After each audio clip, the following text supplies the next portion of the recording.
There's one group of people that seems to stand out above the rest of us. One group that is completely immune to the anxieties of modern Earth. People that are somewhat stupid.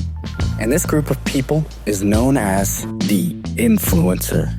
YouTuber, Twitch streamer, online personality. Someone who is so chronically online that they could die at any moment from lack of internet exposure. These influencers have the attention of millions and seemingly are immune to the effects of anxiety and cancel culture. They can do whatever they want, whenever they want, and it doesn't matter because they're entertaining. How many scandals has Jake Paul had? Has Logan Paul had? Has Kai Cenat, IShowSpeed? Every influencer out there had. And as somebody who struggled with overthinking in the past and now, it's inescapable. I honestly admire the way that these people are able to block out the noise. Maybe it's because they have the confidence within themselves that they're going to make it out fine, or maybe they're just idiots. Be funny, right? That was a good little meme, you know? Overthinking. Did you know that 73% of people aged 25 to 35 are chronic overthinkers? They're so afraid of their own thoughts because they can't escape them. But that's really scary to think about. Being trapped in your own mind, running from thoughts that you can't escape. So let's put something on in the background, something to distract us. Maybe... We are spending the next 7 days in the... I love you, Mr. Beast. I'm a former Mr. Beast employee, and today... I hate this man so much. Are you going to sue Dogpack?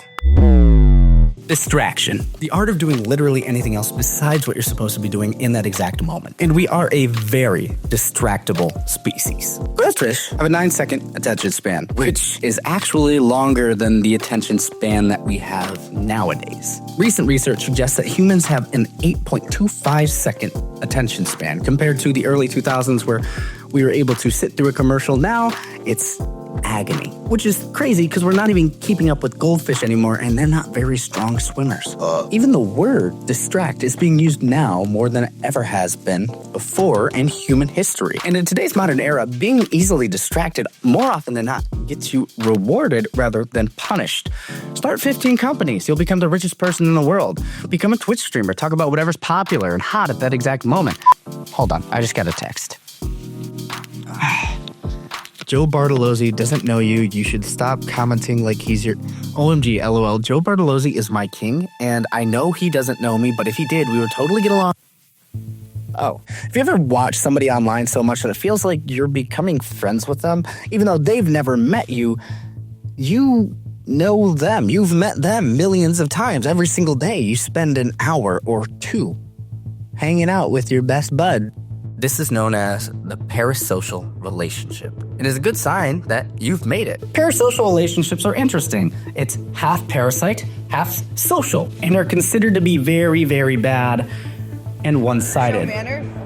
In this case, the one-sided relationship would be benefiting the creator, not the viewer of the content. Because the creator gets the money, the fame, the attention, while the viewer just is entertained for a little while, and maybe they feel a little bit less lonely, which doesn't sound all that bad to me. That doesn't sound like a bad trade-off. These relationships really only become a problem when the creator or the viewer takes them too far.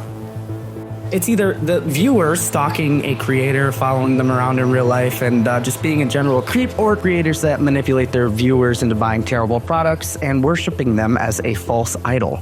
Speaking of which, my Patreon's in the description below. You should send me some money and subscribe because,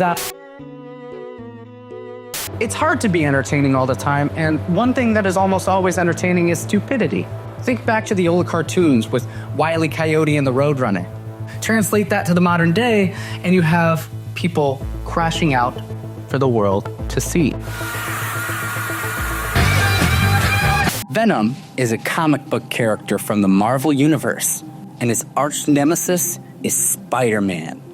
He's also really, really cool.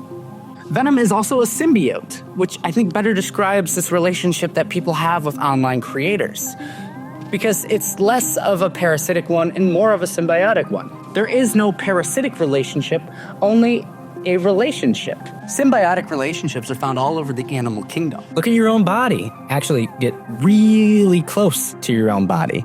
So close that you can start seeing cells, and then break down those individual pieces of the cell, and specifically the mitochondria, which, for those of you that didn't know, is the powerhouse of the cell and is what makes our body run.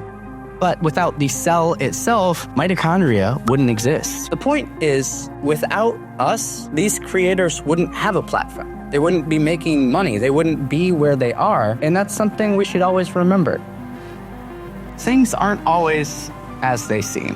Influencers and online personalities are not real. They just aren't. Well, except for me, I'm real as hell. But parasocial behavior leads to social isolation, loneliness, depression, anxiety. Listen, did you know that anxious people are 5 times as likely to believe in conspiracies? Yeah, that's crazy. And a fact that I did not just make up on the spot. In 2015, a study in the Netherlands found that students that were primed to believe they had zero control over their life and future events were much more likely to believe in conspiratorial thinking compared to a control group that was not primed to believe that they had zero control. A 2016 study done by Viren Swamy also found that people with higher perceived stress and stressful life events were much more likely to believe in conspiratorial thinking.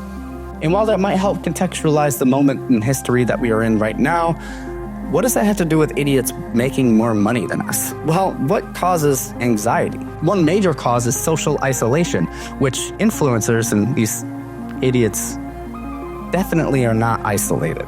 They have rows upon rows of fans that will do anything they ask them, as well as a large friend group of online creators and real life people. Meaning that these creators are not anxious. These idiots are not anxious. They can make decisions without second guessing themselves.